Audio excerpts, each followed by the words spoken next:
Hello friends, welcome to MCQ Adda. Today we are with a new session of Jammu Kashmir Reorganization Act 2019.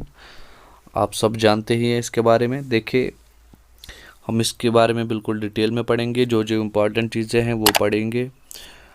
वैसे तो ये 50 page पे है, सो अगर आपके पास टाइम है तो आप बिल्कुल डिटेल में पढ़ सकते हैं इसको।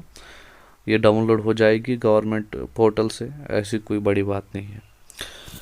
हम यहाँ पर JKSSB के एग्ज़ाम जो है उसके पॉइंट ऑफ व्यू से पढ़ेंगे। सो चलिए स्टार्ट करते हैं। आगे बढ़ने से पहले रिक्वेस्ट यही रहेगी, चैनल पर नए हैं तो चैनल को सब्सक्राइब कीजिए, वीडियो लेक्चर को लाइक कीजिए और अपने फ्रेंड्स के साथ भी शेयर कीजिए ताकि उन्हें भी हेल्प मिल सके। चलिए स्टार्ट करते हैं। देखिए, जम्मू कश्मीर रिऑर्गेनाइजेशन एक्ट 2019 ये था क्या? सिंपली बाइफरकेट किया गया स्टेट को 2 यूटीज़ में, ठीक है। और रिऑर्गेनाइजेशन जो है इसके पीछे कौन थी? पार्लियामेंट। पार्लियामेंट में जो है कॉन्स्टिट्यूशन में पार्ट 1 में है आर्टिकल 3, जो कि ये बोलता है कि पार्लियामेंट जो है वो मॉडिफाई कर सकती है स्टेट्स और यूटीज़ को, ठीक है, उनकी बाउंड्रीज़ को, एवरीथिंग, राइट। सो आर्टिकल 3 ने पावर दिया। और अगर रिऑर्गेनाइजेशन आउटसाइड इंडिया करनी हो तो उसके लिए आर्टिकल 2 अप्लाई होता है, ठीक है। सो जम्मू कश्मीर जो है ये यूटी बनाई गई, 2 यूटीज़ निकली और ये यूटी बनाई गई with same as Puducherry 239A जो अमेंडमेंट हुई 239 आर्टिकल, इसके हिसाब से। सो क्वेश्चन डायरेक्टली आ सकता है कि किस यूनियन टेरिटरी के साथ रिजेंबल करती है जम्मू कश्मीर, ठीक है। रूल जो है प्रेसिडेंट करता है यूनियन टेरिटरी को थ्रू लेफ्टिनेंट गवर्नर, ठीक है। सो जम्मू कश्मीर में जो है 20 डिस्ट्रिक्ट बचे हैं और लद्दाख एक अलग यूनियन टेरिटरी बनी है जिसके 2 डिस्ट्रिक्ट्स हैं, ठीक। चलिए, जम्मू कश्मीर जो है इसमें लेजिस्लेटर दिया गया और लद्दाख में है विदाउट लेजिस्लेटर, ठीक है। जम्मू कश्मीर के लिए रीज़न दिया गया कि इंटरनल सिक्योरिटी और लद्दाख के लिए बोला गया कि ये वहाँ के लोगों की चॉइस है। जम्मू कश्मीर से जो है 4 MP जाएंगे राज्यसभा में और 5 MP जाएंगे लोकसभा में, ठीक है। लेजिस्लेटिव असेंबली जो दी गई उसका टर्म 5 साल होगा और आर्टिकल 239A के हिसाब से, जो कि मैंने बोला एज सेम एज पुडुचेरी, ठीक है, जिसको पहले पौंडीचेरी बोलते थे। SC ST को रिजर्वेशन मिली है, 83 सीट्स हैं, टोटल 107 है, लेकिन 24 सीटें वैकेंट रहेंगी पाकिस्तान ऑक्युपाइड कश्मीर के लिए। सो यहाँ पे 83 सीट्स होंगी। बाई कैमरलिज्म से यूनिक कैमरलिज्म की तरफ शिफ्ट किया गया, मतलब यहाँ पे पहले जो है वो लेजिस्लेटिव काउंसिल भी था और लेजिस्लेटिव असेंबली भी थी। अब यहाँ पे सिर्फ लेजिस्लेटिव असेंबली होगी, मतलब 2 हाउसेस से 1 हाउस रहा, मतलब बाई कैमरलिज्म से यूनिक कैमरलिज्म की तरफ शिफ्ट हुआ, ठीक है। चले, असेंबली जो है ये फ्रेम कर सकती है लॉज स्टेट और कॉन्करेंट लिस्ट में, ठीक है। चले, अब हम इसको देखते हैं हुआ क्या, कौन सी चीज़ें हुई, कैसे ये प्रोसीजर में हुआ, और फिर एक्ट के बारे में भी पढ़ेंगे। जम्मू कश्मीर रिऑर्गेनाइजेशन बिल, देखिए कोई भी चीज़ एक्ट तब होती है जब उस पर प्रेसिडेंट साइन करे। साइन करने से पहले वो बिल ही है। सो ये जो जम्मू कश्मीर रिऑर्गेनाइजेशन बिल 2019 थी जो कि पार्लियामेंट में पेश की गई, इसका रीज़न था कि स्पेशल स्टेटस जो जम्मू कश्मीर को मिला था आर्टिकल 370 उसको हटाना। एक बड़ी जो इसमें चीज़ थी कि प्रॉपर्टी और सारी जो कि प्रॉपर्टी यहाँ पे बाई कर सकते हैं आउटसाइड स्टेटर्स, ठीक है। और 2 बिल्स पेश की गई, एक थी जम्मू कश्मीर रिजर्वेशन बिल, एक थी जम्मू कश्मीर रीऑर्गेनाइजेशन बिल। ठीक है, चले देखिए, सबसे पहले मैं ये चीज़ बोलना चाहूँगा कि ये एक छोटी प्लानिंग नहीं थी, क्योंकि 19 जून 2018 में ही जो है गवर्नर रूल यहाँ पे स्टार्ट हुआ। समझिएगा, क्रोनोलॉजी को समझिए। और वो उसके बाद 6 महीने वो रहा और फिर प्रेसिडेंट रूल हो गया यहाँ पे 19 दिसंबर 2018 को। ठीक है, लेकिन इस प्रेसिडेंट रूल में मेंशन किया गया आर्टिकल 367 जो कि पावर देता है प्रेसिडेंट को कि आप अगर हमें कोई चीज़ समझ नहीं आई तो आप समझाइए। तो उन्होंने बोला कि मुझे लेजिस्लेटिव असेंबली समझ नहीं आती, तो लेजिस्लेटिव असेंबली का मतलब हुआ पार्लियामेंट, और मुझे दूसरी चीज़ गवर्नर जो है अगर प्रेजेंट नहीं है तो वही है प्रेसिडेंट।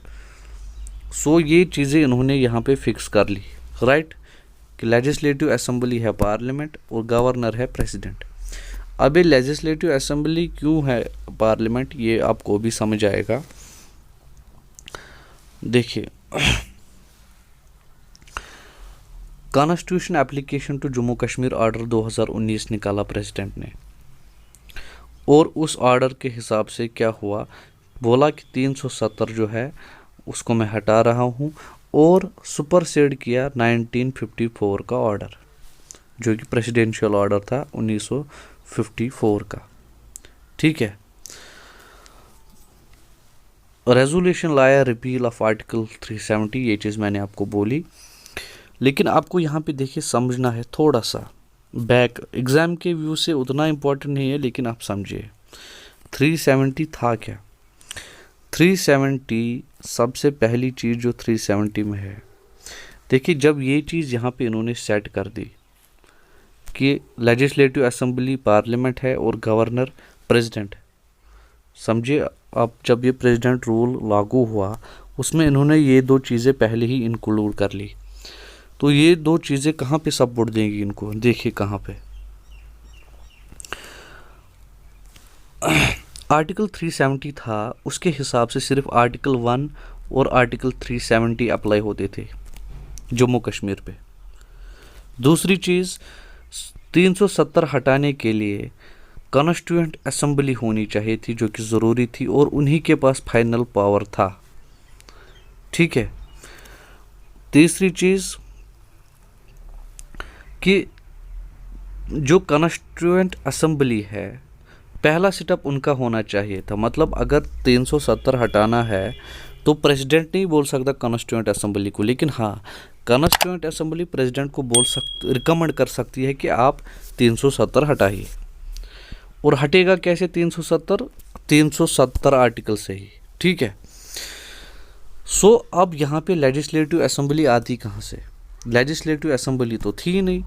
तो इसी जो चीज़ को यूज़ करने के लिए प्रेसिडेंट रूल में लिखा गया कि लेजिस्लेटिव असेंबली है पार्लियामेंट, और पार्लियामेंट लेजिस्लेटिव असेंबली बन गया और गवर्नर प्रेसिडेंट बन गया। तो बाकी आपको पता है। ठीक है, ये तो मैंने आपको थोड़ा सा बैक समझाया इसका। सो 2 बिल्स मैंने आपको बोली, जम्मू कश्मीर रीऑर्गेनाइजेशन बिल और इसी के अंदर आता है जम्मू कश्मीर रिजर्वेशन बिल। ठीक, देखिए जम्मू कश्मीर रीऑर्गेनाइजेशन बिल जो थी 2019, ये अगस्त 15, 2019 को राज्यसभा में पेश की अमित शाह ने।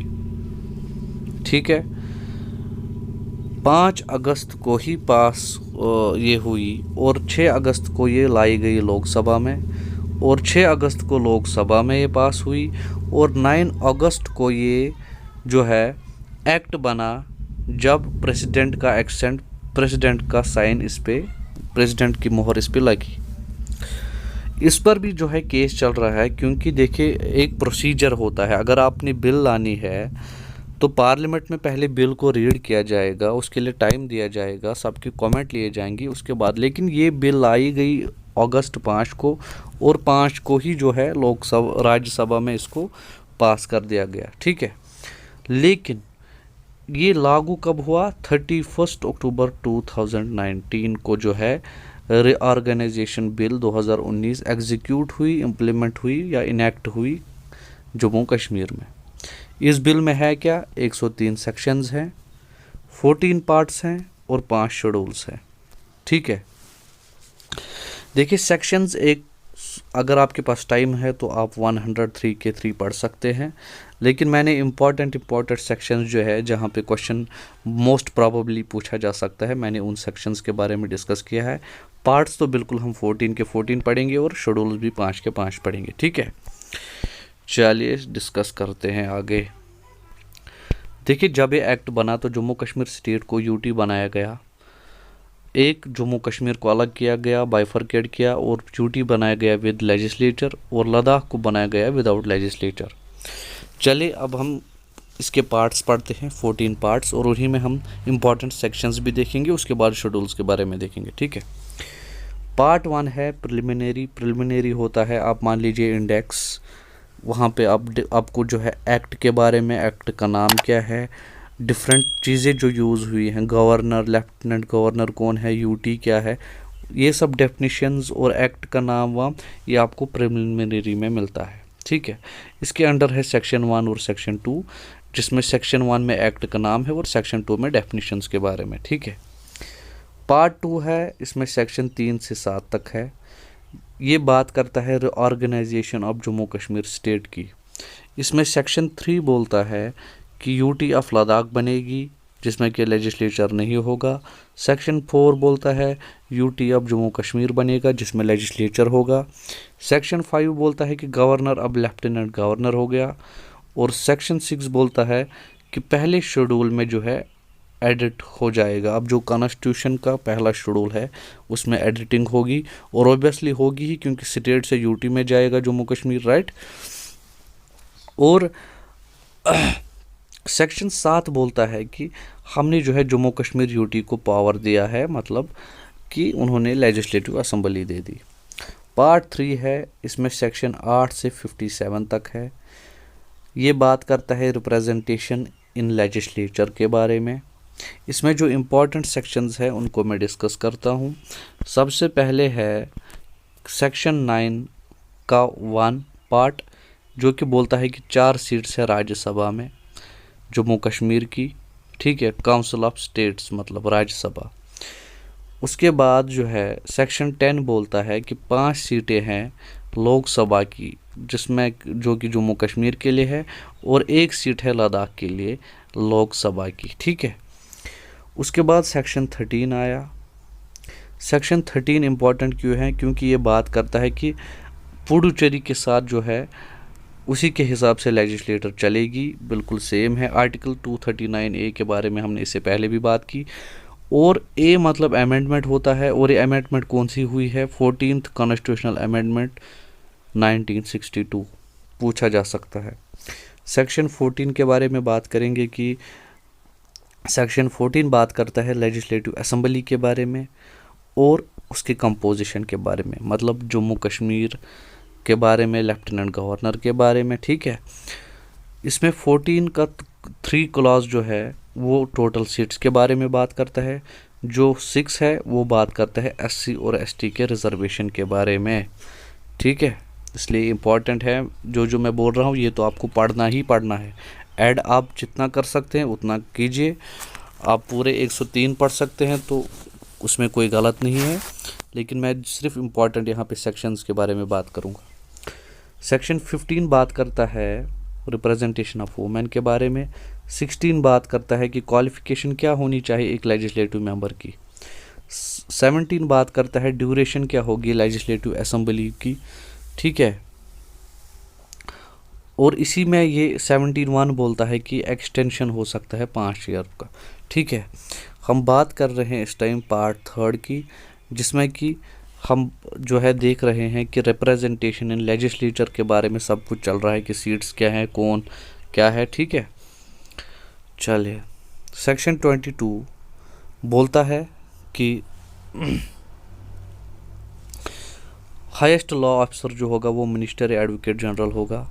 ठीक है, सेक्शन 27(1) आपने याद रखना है, डिस्क्वालिफिकेशन हो सकती है मेंबरशिप की। सेक्शन 28 एंटी डिफेक्शन लॉ, बहुत ही इम्पॉर्टेंट, इसके बारे में बात करता है कि स्पीकर जो है वो डिस्क्वालीफाई कर सकता है किसी भी मेंबर को। सेक्शन 32 का 1 जो है वो बोलता है कि एक्सटेंट ऑफ लेजिस्लेटिव पावर जो है वो स्टेट लिस्ट में जो है आप उसमें जो है एडिटिंग कर सकते हैं अपने हिसाब से, ठीक है, सिवाय पब्लिक आर्डर और पुलिस के, ठीक। सेक्शन 41 का 1 जो है वो बोलता है एनुअल फाइनेंशियल स्टेटमेंट, मतलब बजट के बारे में, ठीक है, 41 का 1। 47 ऑफिशियल लैंग्वेज के बारे में बोलता है। सेक्शन 52 पावर जो है पावर ऑफ लेफ्टिनेंट गवर्नर के बारे में बोलता है, मतलब ऑर्डिनेंसेस के बारे में जो लॉज लेफ्टिनेंट गवर्नर ला सकता है, ठीक है,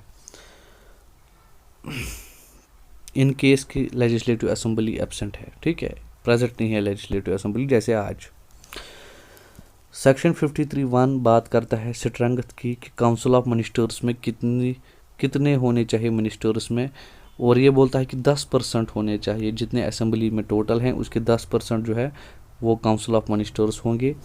54 का 1 बोलता है कि लेफ्टिनेंट गवर्नर जो है अपॉइंट करेगा चीफ मिनिस्टर को। 57 का 1 बोलता है कि एबोलिशन हो सकती है लेजिस्लेटिव काउंसिल की जम्मू कश्मीर स्टेट जो कि हुई। और यहाँ पे जो है बहुत ट्रिकी पूछता है एग्जामिनर, वो आपको बोलेगा कि abolition of legislative council of Jammu Kashmir UT, लेकिन यूटी में लेजिस्लेटिव काउंसिल अब नहीं है, यहाँ पे है लेजिस्लेटिव असेंबली। सो लेजिस्लेटिव स्टेट की जो काउंसिल एबोलिशन की गई उसके बारे में बात कर रहे हैं आर्टिकल 57 का 1। आप आर्टिकल 57 याद रखिए, 1 ज़रूरी नहीं है। ये था पार्ट 3। पार्ट 4 के बारे में आपने याद रखना है section 58 appointment of lieutenant governor of Ladakh UT के बारे में बात करता है। एडमिनिस्ट्रेशन इन लद्दाख यूटी के बारे में ये पार्ट 4 बात करता है, ठीक है। इससे पहले जो है administration in Jammu Kashmir UT के बारे में बात हो रही थी क्योंकि लेजिस्लेचर यहीं पे थी। पार्ट 5 बोलता है कि आप डिलिमिटेशन कर सकते हैं कॉन्स्टिट्यूएंसीज का। पार्ट 6 SC और ST के बारे में बात करता है। पार्ट 7 जो है वो बात करता है मिसलिनियस और ट्रांजिशनल प्रोविजंस के बारे में, जिसमें आपने सेक्शन 73 याद रखना है कि ये प्रेसिडेंट रूल के बारे में बात करता है, ठीक है। पार्ट 8 बात करता है हाई कोर्ट के बारे में, और इसमें जो है सेक्शन 75 इम्पॉर्टेंट है जो कि बोलता है कि कॉमन हाई कोर्ट होगा जम्मू कश्मीर और लद्दाख का, ठीक है। चलिए पार्ट 9 जो है advocate general for Jammu Kashmir UT के बारे में बात करता है कि क्वालिफिकेशन ये है, एडवोकेट जनरल कौन होगा, जो कि जज होगा हाई कोर्ट का। पार्ट 10 जो है ये बात करता है एक्सपेंडिचर का और डिस्ट्रीब्यूशन ऑफ रेवेन्यू के अथोराइजेशन का। पार्ट 11 बात करता है अपॉर्चमेंट ऑफ एसेट्स और लाइबिलिटीज़ के बाद जो है आपने देखनी है कि एसेट्स कितने हैं, लाइबिलिटीज़ कितने हैं, ठीक है। चलिए पार्ट 12 बात करता है कॉरपोरेशंस के बारे में। इसमें आपने 85 याद रखना है कि establishment of advisory committees, advisory committee बना सकता है सेंट्रल गवर्नमेंट, ठीक है। पार्ट 13 के बारे में आपने याद रखना है कि प्रोविजंस एज टू सर्विसेज उतना इंपॉर्टेंट नहीं है लेकिन पूछा जा सकता है। और पार्ट 14 जो है वो लीगल और मिसलेनियस प्रोविजंस के बारे में बात करता है। सो ये थे पार्ट्स और सेक्शंस। अब हम शेड्यूल्स के बारे में बात करेंगे। देखिए शेड्यूल बिल्कुल इजी है याद रखने। पहला है राज्यसभा के बारे में कि members of council of state, मतलब राज्यसभा के बारे में। जैसे कि मैंने आपको बोला राज्यसभा में 4 मेंबर जाएंगे जम्मू कश्मीर से। जैसे आज की बात करें तो फयाज़ अहमद हैं, लावे हैं, शमशेर है, आज़ाद है, ठीक है। गुलाम नबी आज़ाद की बात हो रही है। दूसरा शेड्यूल बात करते हैं लोकसभा के बारे में कि 5 लोकसभा की सीट्स होंगी जम्मू कश्मीर की और 1 होगी लद्दाख यूटी की। और यहाँ पे जो 5 है वो है बारामूला, अनंतनाग, श्रीनगर, जम्मू और उधमपुर, ठीक है। शेड्यूल 3 बात करता है असेंबली कॉन्स्टिट्यूंसीज़ के बारे में, जो कि 83 है जम्मू कश्मीर में। इसके बारे में हमने बात की। और क्योंकि पीओके में भी जो है टोटल तो 107 है, लेकिन पीओके में जो है उसके लिए 24 सीट्स वैकेंट है। कस्मों और वादों की बात करता है सेक्शन 4, ओथ्स एंड एफर्मेशंस। और फिफ्थ शेड्यूल बात करता है कि कौन से लॉज सेंटर के एप्लीकेबल होंगे, कौन से स्टेट के लॉज जो हैं वो एप्लीकेबल होंगे, कौन से लॉज हैं जो कि अब नहीं चलेंगे, और कौन से लॉज हैं स्टेट के जो कि अभी जो थे या नए बनाए हैं जो कि चलेंगे। देखिए फॉर एग्जांपल सेंट्रल लॉज जो एप्लीकेबल हुए हैं वो 106 हैं, जो जिनमें इंपॉर्टेंट है wild life act 1972, RTI act 2005, right to children to free and compulsory education 2009, prohibition of child marriage act 2007, Indian penal code 1860 Ranbir penal code को रिप्लेस करके, कोड ऑफ सिविल प्रोसीजर और कोड ऑफ क्रिमिनल प्रोसीजर। ये important central laws हैं जो कि यहाँ पे अब लागू हुए हैं। 166 स्टेट लॉज हैं जो कि ऑलरेडी थे लेकिन वो अभी भी एप्लीकेबल है, जैसे जम्मू कश्मीर जीएसटी एक्ट 2017 है, जम्मू कश्मीर बोस एक्ट 1975 है, ठीक है, पंचायती राज एक्ट 1989 है, या जेके विजिलेंस के बारे में है। बहुत सारे ऐसे लॉज हैं, ठीक है, जो कि अभी जो है एप्लीकेबल हैं। और इसके अलावा जो लॉज रिपील किए गए हैं उनमें क्या है, एक तो जम्मू कश्मीर आरटीआई जो है 2009 और Jammu Kashmir wild life act 1978 important है। 153 स्टेट लॉज और 11 सेंट्रल लॉज या गवर्नर लॉज को जो है रिपील किया गया, ठीक है। आर्टिकल 370 जो है आपको पता है इंडिया पार्लियामेंट में क्या पावर देता था इंडिया की, आपको सिर्फ डिफेंस, एक्सटर्नल अफेयर्स और कम्युनिकेशन के बारे में जो है आप इंटरफेयर कर सकते हैं। और अगर इसके अलावा आपको कोई भी लॉ बनाना है तो आपको कॉन्स्टिट्यूएंट असेंबली को पहले जो है उनका एक्सेंट लेना होगा, उनकी इजाज़त लेनी होगी, और उसी कॉन्स्टिट्यूएंट असेंबली के लिए जो है प्रेसिडेंट रूल में लिखा गया कि constituent assembly is equal to parliament, और वही चीज़ फिर यूज़ की गई, ठीक है। और 35 ये आपको पता ही परमानेंट रेजिडेंट लॉ है, ठीक है।